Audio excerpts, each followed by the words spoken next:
Hey everybody, welcome back to Tim Travels. I'm your host Terry. Put this visor down here. Coming to you from the Loves in Bath, New York. Just picked up a load.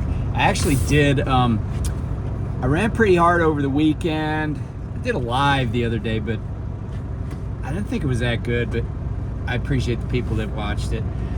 But I ran pretty hard over the weekend. I think I ran like, in 4 days, I ran like over 2,200 miles.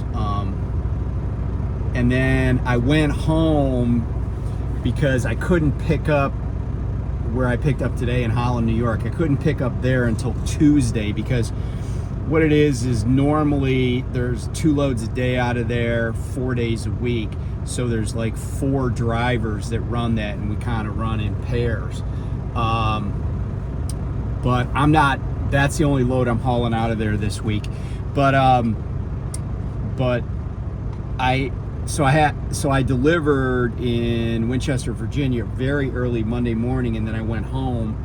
I just took the truck and trailer home, I parked down the street from my house. And my wife came and got me at like 4 in the morning. So then I left out about 5 this morning. So I was home for like 25 hours. So it's all good. So I wanted to address this thing because I kind of mentioned it on my live. But there was a comment made on my last recorded video, that, you know, non-live, I guess you'd say. And this person, you know, who's hiding behind a screen name, but whatever, everybody has screen names, right? They're like, hey, I just thought you would want to know that Trucker Richie Rich is saying he was in the Navy, and I know you're a Navy veteran, and you would probably want to say something about this stolen valor. And so my response to that comment was, valor to me it's this ephemeral thing, right? It's this characteristic. It's like saying somebody has, courage, or they have resilience, right? It's not something, if I'm valorous, or I'm courageous, or I have resiliency, or I am tenacious, there's nothing another person could do that steals that from me.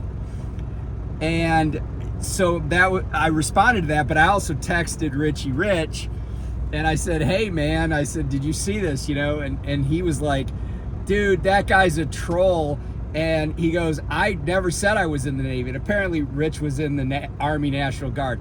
I don't really care, and I think and so then I basically said that, and Rich responded on that comment. And then the guy said, oh, so I suppose you're saying that an identity can't be stolen. And I'm like, well, identity, like my identity, which is attached, say, to my social security number, my credit rating, my education history, that's kind of tangible in that it has intrinsic value, right? Like, so if you steal my identity and use my credit to like get a mortgage on your house, or you steal my identity and say, oh, I'm Terry and I'm a lawyer, or like people have stolen credentials of, other professionals or whatever. Like that's different, because there is some tangible thing to an identity, as opposed to saying, oh, that guy's courageous. Well, I'm courageous, so how I've somehow stolen his, courage. It's not a thing, right? And also, for what it's worth, right, courts have said that you can lie about having been in the service. The one thing you can't do is you cannot lie about being in the military, or lie about having a Navy Cross or a Bronze Star or something. You can't lie in order to get financial gain, because that's fraud. It's misrepresentation, and it's actionable under both criminal and civil statutes typically. But that's true of anything. Like if I said, oh, you know, I have a car for sale. I have a 69 Chevelle SS 396 convertible for sale, and you know, I want $10,000 for it. And you're like, oh, cool, I'll buy that car, and you give me $10,000, and it turns out I just take off with the money and I lied about having that car. That's fraud. It's not protected speech to commit fraud. But just to say, oh, I was in the military, or I was in this, or I want, you know, I'm a Medal of Honor recipient. I mean, you know, that's protected speech.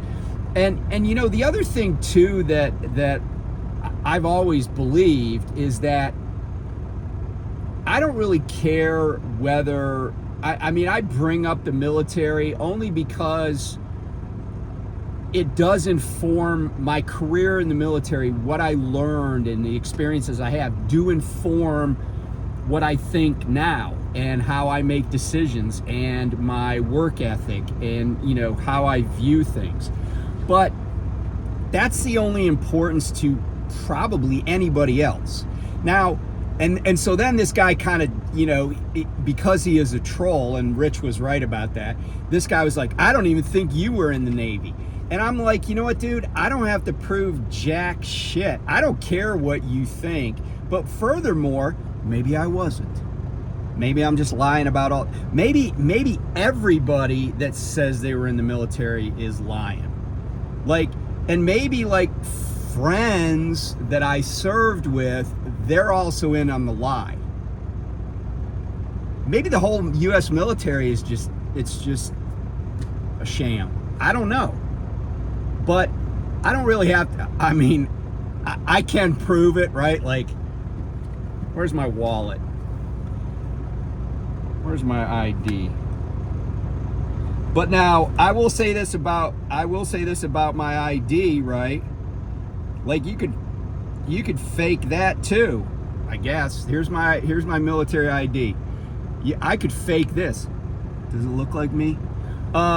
Yeah, this, I got this at a, I just sent away some money to a dude in Bosnia. He made that ID for me.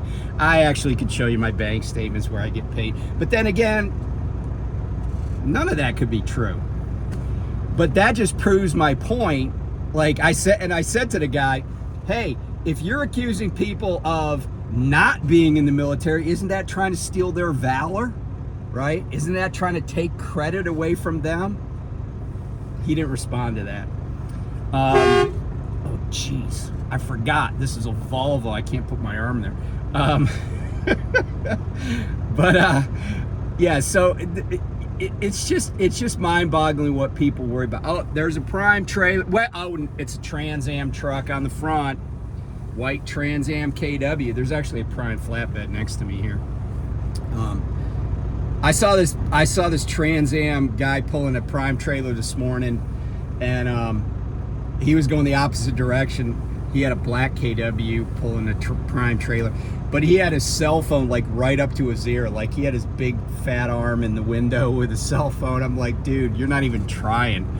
But anyway, so enough about that.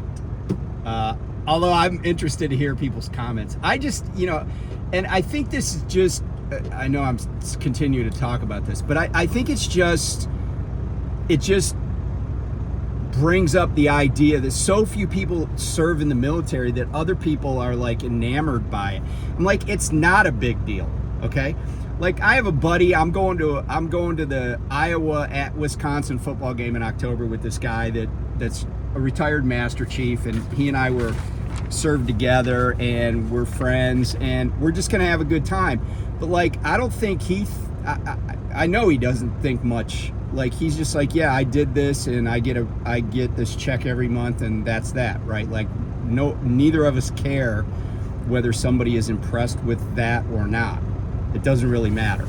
So and you know, like my mom thought it was a big deal, but that's about it. Like that's the only person that should think anybody being in the military is a big deal. Sorry, like go make your own life, go do your own thing, and if it's a big deal, then tell your kids to join the military or whatever. Okay, so let's talk about trucking and how things are not going well at two companies that I've talked about before. First is PAMT out of Tonnettstown, Arkansas. They had another crappy quarter. Their revenue for the quarter, and they just reported these earnings. This is the quarter ending June 30th, Q2. They reported a drop in revenue of 17.4% year over year. So in other words, they made 17.4% less revenue than they did in Q2 of 2024.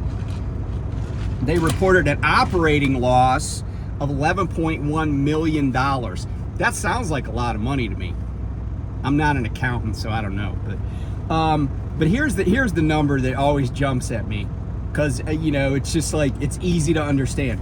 So the company, right? So this includes their brokerage operations, what they do with their contractors, etc. Their operating ratio was 107.3. In other words, and I always like to explain operating ratio. In other words, for every dollar of revenue that they had in the quarter, they spent $1.07.3, $1.07.3 for every dollar they made in revenue. And then if you drill down a little bit in the truckload segment, so that doesn't include brokerage, any of that, their OR was 112.5. So they spent $1.12.5 for every dollar of revenue they made in their truckload segment. Now, guess what's hurting them? They are a big player in transporting automotive stuff, parts, etc. But because of President Tariff, the auto industry is suffering, and they've cut way back. Like GM announced that they had I think it was $1.1 billion loss due to tariffs in the last quarter. I think that's a lot of money.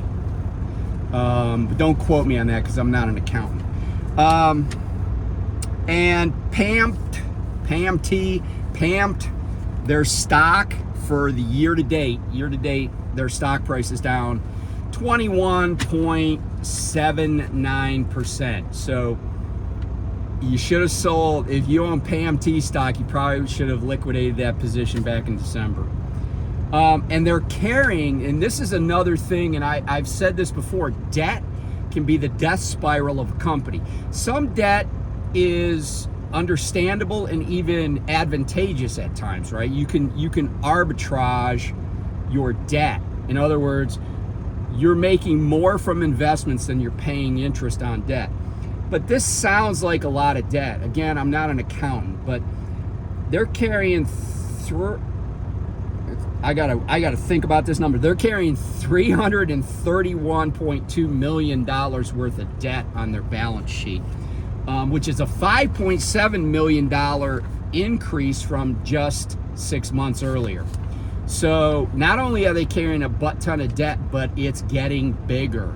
That can be the death spiral. I talked about, way back when, I talked about US Express and how they were carrying a lot of debt, and they were using debt just to make payroll. I didn't drill down on the financials of PAMT that much, but if they're doing something similar, they're on a similar track, except I don't know if KNX, Knight Swift Holdings, is going to come and bail them out like they did with US Express. Okay, so that's PAMT. If you're looking for a company to work for, they might still be hiring. I don't know. They did say that they cut, I think they said in their earnings release that they had cut some trucks and so seats, essentially. But let's talk about Heartland, or as I like to call them, Heartless. I don't even know where I heard that in like trucking circles way back when I was like in CDL school, and just always stuck in my mind. Anyway, Heartland, they're based in, I always say Iowa City because that's what their trucks used to say, but then they moved their headquarters up the road a little bit, like a very little bit, to what is called, I think they're in North Liberty, and their newer trucks say North Liberty, but I gotta say, their problems seem to start when they moved to that new headquarters in North Liberty and left Iowa City. Not cool. Not cool leaving Iowa City. Nah, it's the same. It's if you're not from that area or familiar with that area, you wouldn't even notice. But anyway, Heartland. So kind of I want to do an apples to apples comparison with PAMT. I don't know why, because they don't necessarily have the same lanes or the same accounts, but their operating loss, $10.9 million for the quarter ending June 30th. Their revenue down 23% year over year. Their OR, and they didn't break it down by company, because remember, they own several trucking companies, right? They bought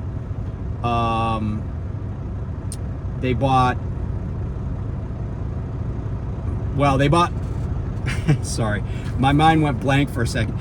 They bought Smith Transport and CFI in 2022, but then they bought, man, why can't I think of those guys out of Black River Falls? You know who I'm talking about. It'll come to me. Anyway, they didn't break it down by company, but they bought 3 other companies in the past, like 5 years. But their overall operating ratio, 106.4. So for every dollar of revenue, and remember their revenue is down 23% year over year, for every dollar of revenue, they spent $1.06.4 to make that dollar in revenue.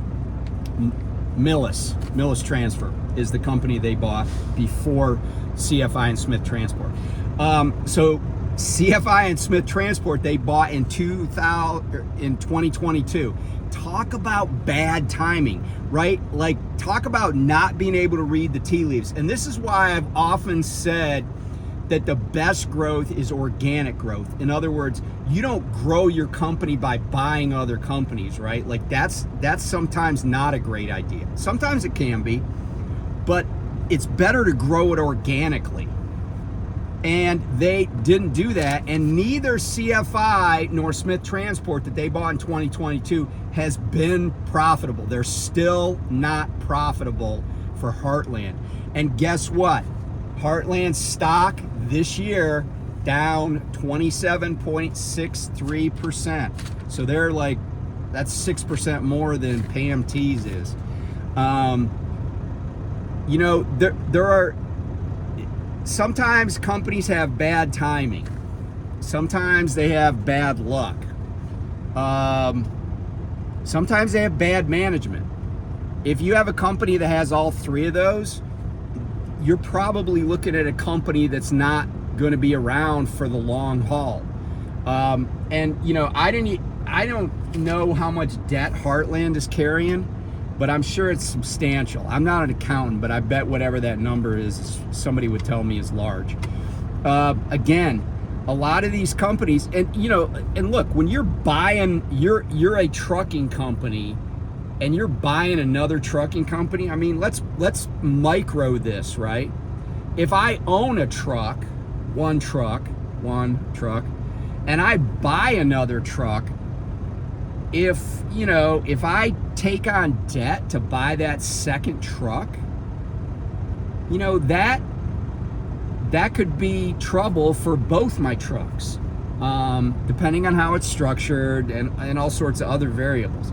But when you blow that up a little bit more, a lot of times the companies that are being bought, they're being bought because somebody thinks they're undervalued, right?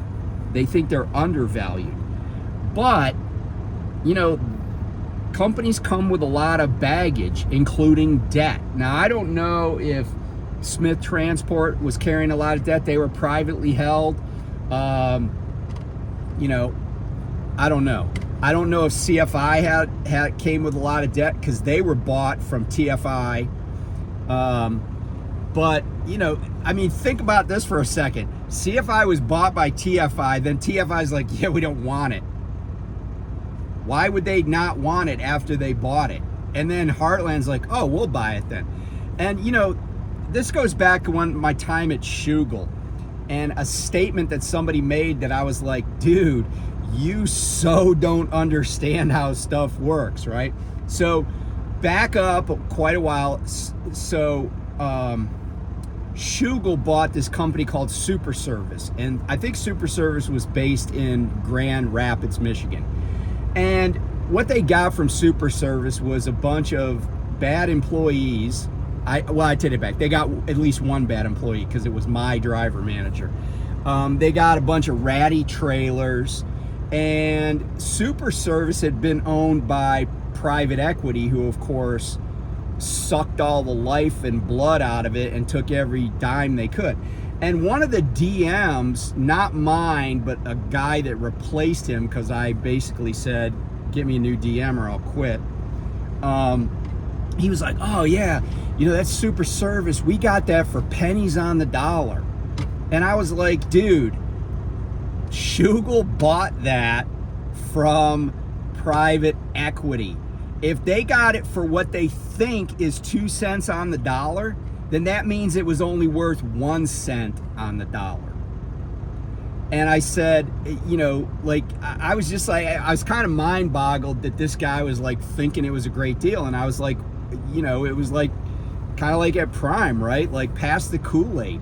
No, dude, that was not a good deal, right? It was not a good deal. And here's the other thing, right? Heartland, I remember when these purchases were made, Heartland was like, oh, we believe this will be accretive to earnings, which means we think they will immediately help our bottom line, which is exactly opposite of what happened. So, you know, when these people in these corporations talk about how, you know, they're like, oh, I went to Wharton and got my MBA, I did my undergraduate at Harvard, whatever. Like, no, I don't give a crap what you say you're about or what you think you are, right? There's a saying in, you know, Heckler and Koch Firearms has a great motto, and it is, the proof is in the performance. And I don't know, you know, I mean, I don't know who wants to invest in, you know, irregular route truckload carriers, but like, I look at those stock prices and I look at, you know, all these things that are going on, and it's like, sorry, you know, you guys are not doing that great. But guess what? If they got to keep their shareholders happy, they're going to take it out of somebody, and it's not going to be them. It's not going to be the C-suite coughing up money. It's going to be, you know, like what Derek Leathers did to his drivers over at Werner. You know, cut the 401k contribution that the company makes on the same day as you're paying a dividend to your stockholders, which is to say yourself. So anyway, that's a little wrap up of a couple of companies that I've talked about in the past, and I'll keep an eye on them. You know, Heartland, or excuse me, U.S. Express is probably in good hands, but these two, I'll just be interested to see what happens. It's going to be interesting, and I really feel like there's gonna be this year, there's gonna be some blockbuster, you know, yellow trucking equivalent, you know, like bankruptcy or takeover, because, you know, these companies, you can't just keep burning through cash and losing money every quarter, you know, and expect to stick around for a long time. I just don't think that's going to work. And they're especially going to be screwed if interest rates don't go down, or worst case scenarios if they tick up, because they have a lot of credit facilities that are based on the prime interest rate, and so if it goes up, it costs them more money. So anyway, thanks for watching, and don't steal my valor, and I'll talk to you soon. Bye.